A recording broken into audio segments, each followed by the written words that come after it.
Hello, this is Rachel from 4 by Felines. Thank you for joining me as I go through this tutorial. I have recently been a little obsessed, is the wrong word, well maybe obsessed, on scrappy notebooks that use up scrap, but also that incorporate some of the lovely images that I set aside and don't know what to do with. So what you will need for this tutorial, and just to show you what it looks like, so you've got 1 page, 2 page, 3 page. So you've got the torn image, which I quite like the almost fractured effect of that. So I've taken an image I like and done something interesting with it. So you will need an image. So go through your scraps. Are there any images you really like? And I've put, with not a lot of blank space, I'm sure I could have put that in a more economical way, but what I mean by that is, so if you look here, most of these pieces have got something going on. That's got something going on. Yes, that is a bit blank, but we've still got a bit of greenery in there. And this one, I'd probably take the bottom off because there's not much going on, but this one would be lovely for a 3-tiered one because you tear 1, 2, 3. So each strip has got a focal point. The one I'm going to be doing for this tutorial, and I've already torn it, is this. So it's just a scrap image from a flower book. And I've also said you need to make sure that it's half the size of your journal page or less. Any bigger and it may not fit and you may not have space to do. So this is the page I'm going to be doing this for. So if I lay these out, I'll have plenty of space for a nice size notebook here for me to do lots of writing. And that's what I mean by half or less. Okay, so as well as the pattern piece, you need 3 pieces of writing paper. Now I've used different types here. Again, read in my scraps. They're all like nature dyed kind of paper. These are dyed papers as well. I've gone with colours that complement the image, but if you like to throw loads of stuff at something and have lots of different colours, great. I have sewn this one shut. I've recently got a new sewing machine, so I'm kind of using new stitch at the drop of a hat. Alas, it's a bit lost on the black there. This one I glued down a piece of lace trim and then sewed it. But if you don't have a sewing machine, don't like sewing, you could literally just glue the lace trim and leave it. And I'll be showing you how to just use a nice piece of patterned paper for this one. Okay. So the next thing you need, as I've just said, as well as the image, is 3 pieces of writing paper. Now I have cut all of these already down to the width, and I recommend that before you start gluing you do the cutting, just because it just makes it easier. It's just another job done, so you can just sit down and work your way through this. Also, if you've got different lengths, then there's always the chance you may inadvertently have them so it's a bit staggered and they don't line up properly. But if you want a staggered one and you love the idea of that, why not do that? Double-sided tape. Now I used the double-sided tape just a little bit when I was lining these up before I then stitched it shut. I will probably use glue for this one because I'm not going to do any stitching, but I'll show you what you would do with the double-sided and with the glue.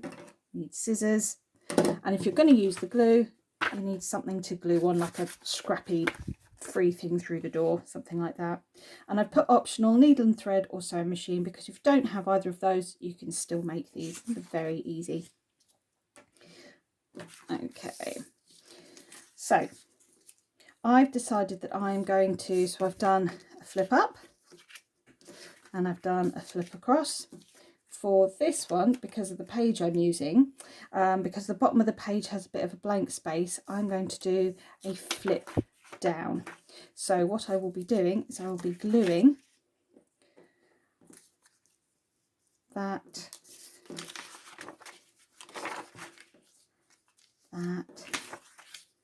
and that. So that's how I will be gluing them.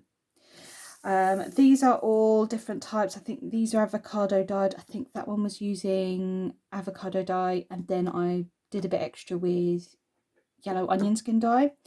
This is from an idea I got from the Paper Outpost, where she put a load of stencils down, put the avocado dye in a spray bottle and just sprayed round. Got some lovely papers from that. If you haven't tried that, I recommend it. You get some lovely stuff.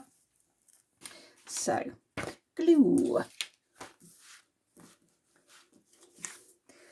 So yes, whichever one you're doing, if you've got different sizes, you need to work out where your shortest, middlest and longest pieces of paper are. So just by the way I was showing you there, that shows you that I know I have enough space to do this. So you can always layer them out in a staggered way just to make sure you're going to have enough paper, because you'll probably be quite vexed if you get to the end and think, I've done it in the wrong way.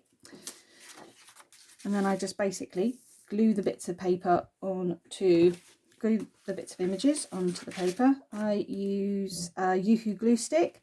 I find Pritt Stick, the stuff I use for Pritt Stick, when I first got into junk journaling, it just flaked off within a couple of months, which was not the look I was going for and not very permanent. But I found that this glue stick is really, really good. It seems to hold a lot better and for longer. If you wish to use distress inks on the paper, you can. No rule against doing that. And I came up with this because I've got so many images that I've kept just because I love them, either for their colours or their shape. But on their own, it's like, oh, what do I do with them? You know, how do I use them? How do I make them a feature of something? Because perhaps on their own, they're not powerful enough to be a feature. But then if you do something like this with them, then all of a sudden, yes, you can do something else with them. And you have made them something of a feature. The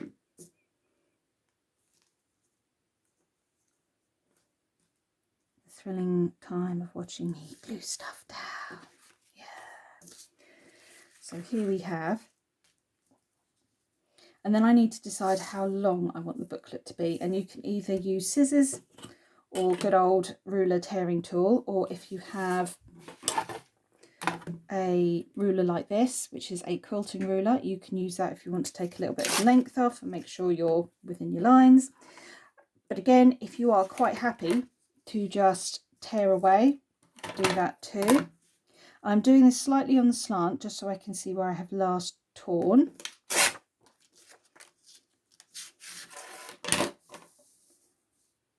As you can see, these books, they come together so quickly. Really easy for doing when you're sat in front of the TV. If you've got a desire to make something, but Pat, you've had a really hard day at work and you're a little frazzled, again, I've just thought of an even quicker way you could do this, where you could line them all up, take this, and then literally tear. So there you go. I'm learning on the job. This makes it even easier to just literally tear them off there. And then you just need to join them at the bottom. So I'm going to do a little bit of glue there.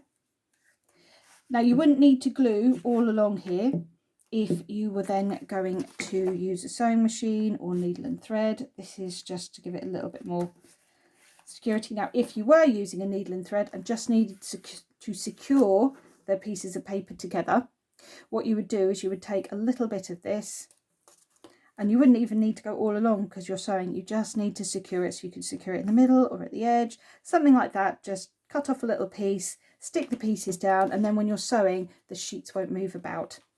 But because of for this, I'm using glue. Don't need to worry about that for this one. Don't glue it upside down. Now, one thing I am going to do, which I'll show you now, is I'm going to fold it slightly. And the reason why I'm folding it slightly is because I've glued it. Then when I open it, it will go like that. And I don't have to worry about possibly breaking the glue afterwards. Hope that makes sense. And for my trim on this, I've got a scrappy piece of paper here. I haven't cut this to size because this will be very, very easy for me to just keep headbutting the camera, sorry. Just stick on there. So let's glue this down. And I'm being liberal with the glue because I can cut around it.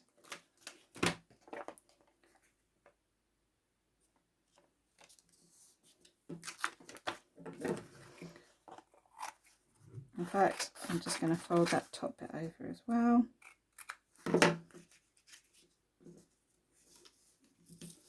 There you go. Lovely. And that's done. And that's all it takes. And so you've got there a lovely little flip down book, lots of writing space. Let's see, I should have put a marker in here. Didn't put a marker in. Cunning, cunning, cunning me. I think it's, yes, it was this page. And because there's like a little blank bit, I love this text.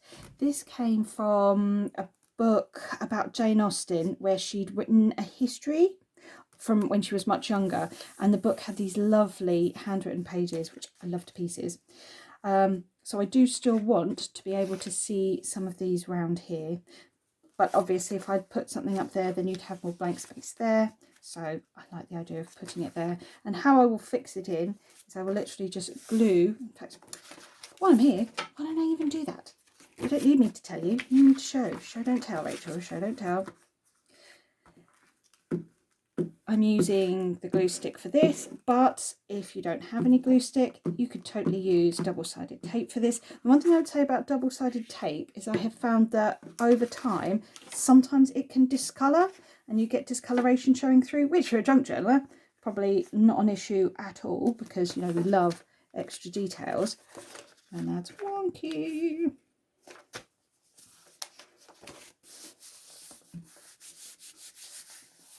So basically I'm just using my hands to like squash it down, but there you go.